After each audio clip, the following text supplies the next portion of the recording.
Bersedia meluangkan waktu untuk bisa hadir dan wawancara pada hari ini. Dan perlu saya sampaikan bahwa wawancara ini adalah bagian dari pemenuhan ujian tengah semester pada mata kuliah Psikodiagnosis 1. Jadi ini murni untuk tujuan akademik, bukan konseling atau terapi profesional. Dan topik yang akan kita bahas adalah tidak ada jawaban benar atau salah, dan nanti Tria punya hak untuk menolak menjawab pertanyaan tertentu atau menghentikan wawancara kapan saja. Dan ini saya lakukan untuk menyusun laporan. Saya juga minta izin terlebih dahulu untuk mencatat jalannya wawancara dan melakukan perekaman. Saya jamin data pribadi Anda aman dan terjaga.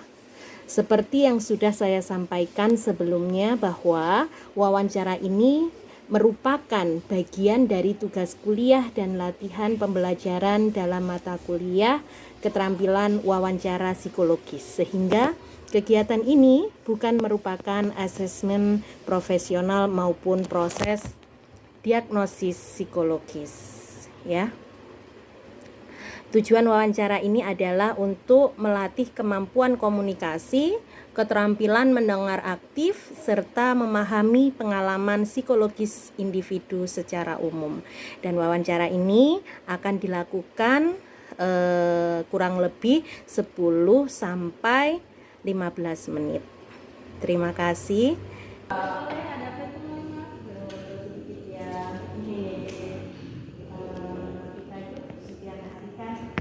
Selalu sibuk ya. Terus minggu-minggu ini kan rasanya padat kali. Mu'alimah Tria tuh kalau lagi butuh recharge energi biar seneng lagi itu biasanya ngapain sih?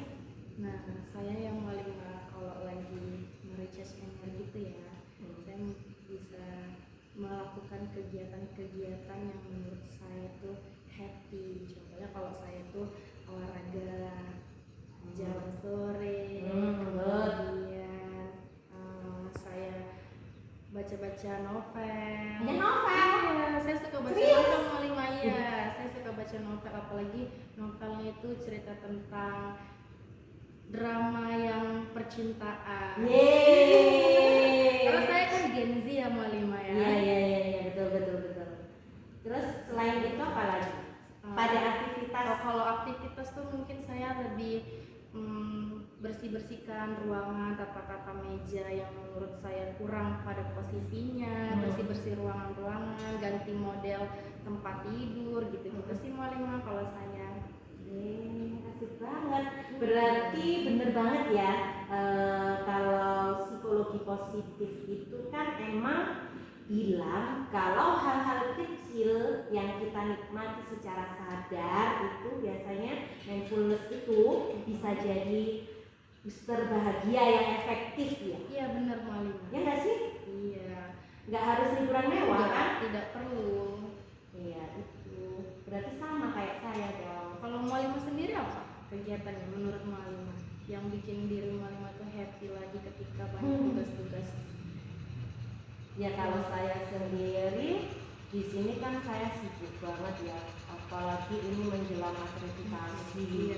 Jadi benar-benar perlu energi lebih untuk melaksanakan tugas-tugas yang harus saya selesaikan, karena di sini kan saya kurikulum, jadi banyak sekali yang harus disiapkan bagian itu. Terus biasanya saya itu membuka laptop karena saya senang sekali baca-baca gitu. Jadi biasanya kalau ada waktu luang sih saya buka itu apa tentang mata kuliah apa gitu, ada tugas atau enggak, itu udah saya senang kali. Itu bagi saya udah refreshing. Terbalik dengan saya Malimah.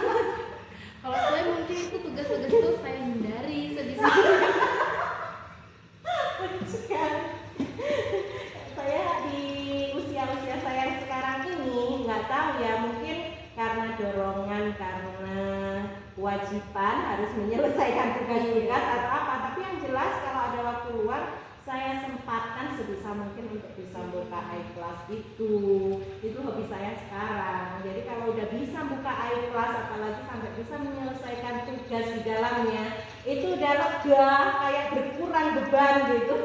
Oh, kalau saya tuh mau 5 tipe yang SKS mau 5 kebut sehari. Ya ampun, mana bisa 9 mata kuliah selesai dalam 1 hari, nggak mungkin lah. Tipsnya dulu mau 5 tipsnya biar rajin, gimana terpacu supaya rajin gitu.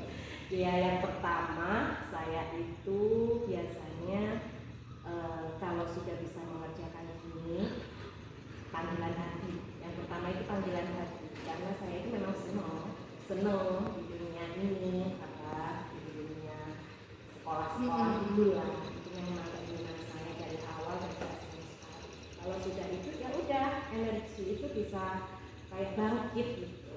Motivasi saya itu kayak bangkit karena ada tugas. Tapi sayangnya memang waktunya sangat sempit, makanya kadang ada tugas pun saya sering mulai gitu. Kalau boleh tahu sih, Alia itu di sini kan kadang ngajar ya dari pagi jam 6.30 berangkat dari rumah sampai sini ngadepin anak-anak yang luar biasa, unik-uniknya itu anak-anak kita. Nah, itu ngerasa nggak sih capek mental kita, jiwa raga kita, ngerasa nggak sih? Capek mau 5, kalau dibilang capek banget capek. Cuman yang memang sudah kewajiban kita sebagai guru, panggilan hati kita untuk mendidik anak-anak kita menjadi lebih baik, memakai karakter mereka, ya mau tidak mau dilakukan gitu. Ya itu salah satunya ketika saya pulang dari ngajar, ya saya melakukan itu, 5 tidur dulu, istirahat dulu, buka handphone, membuka aplikasi-aplikasi yang menurut saya happy lagi buat enjoy diri, jadi tidak perlu dibebankan. Berarti sudah bisa ini ya, menetralisir keadaan keseharian. Senang kali sebenarnya bisa kayak gitu. Tapi kalau saya sih dalam menghadapi anak-anak ini, ya mungkin karakter saya itu memang agak keras gitu. Jadi ya kadang kalau gemes gitu ngasih tindakan ke anak ya keras juga. Kalau misalnya mau 5 keras, respon mereka gimana? Ada sih beberapa dalam waktu hampir 1 tahun ini saya menerapkan itu pada anak-anak. Itu respon mereka rata-rata yang saya tahu itu bagus. Mereka bisa menerima, terus mereka juga nggak ada komplain soal itu. Jadi menurut saya asalkan itu masih dalam batasan, nggak membahayakan juga, itu harus diterapkan. Kalau saya 5 itu silent itu, 5 itu bagus gitu. Kalau saya karakter saya itu kan keras, jadi ya bagus sebenarnya. Silent treatment itu bagus, lembut ya. Tapi untuk beberapa anak ada yang tidak bisa dikasih jenis dengan silent treatment itu tadi. Jadi mungkin ya sama juga sih, meskipun tindakan yang saya ambil tindakan keras itu tadi juga sama. Ada beberapa anak yang nggak bisa menerima dengan tindakan keras. Tapi karena selama ini saya belum pernah mendengar keluhan dari anak-anak atau itu yang berlebihan, tindakan yang saya lakukan itu berlebihan kepada anak-anak, masih oke, masih baik saja. Tapi kalau mau anak sendiri, silent treatment itu diterapkan ke anak-anak, menurut Alina sendiri efektif nggak? Sebenarnya tidak efektif ini. Ada anak yang paham, ada anak juga yang nggak ngerti bahwasanya saya marah gitu. Kira-kira kalau di persentasekan gitu, satu kelas itu berapa persen yang bisa memahami? 30%. Berarti nggak ada separuhnya. Makanya itu, jadi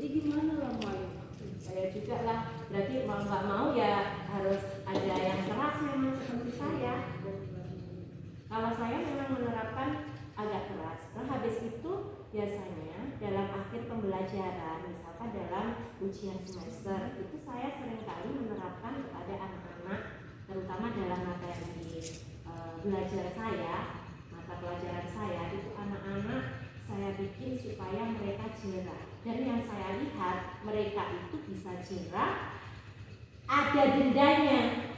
Makanya kalau saya nggak menggunakan ini yang keras, saya menerapkan denda ke anak. Dendanya itu berupa apa? Misalkan mereka harus ujian ulang, mereka juga harus bayar uang kas. Satu mata pelajaran biasanya saya minta 20.000 untuk uang kasnya, dimasukkan ke kas sekolah, kas kelas. Apakah mereka tidak keberatan? Ya alhamdulillah cara itu saya terapkan di semester ini, buktinya sangat rendah. Anak-anak yang ikut ujian ulang itu hanya 2 orang.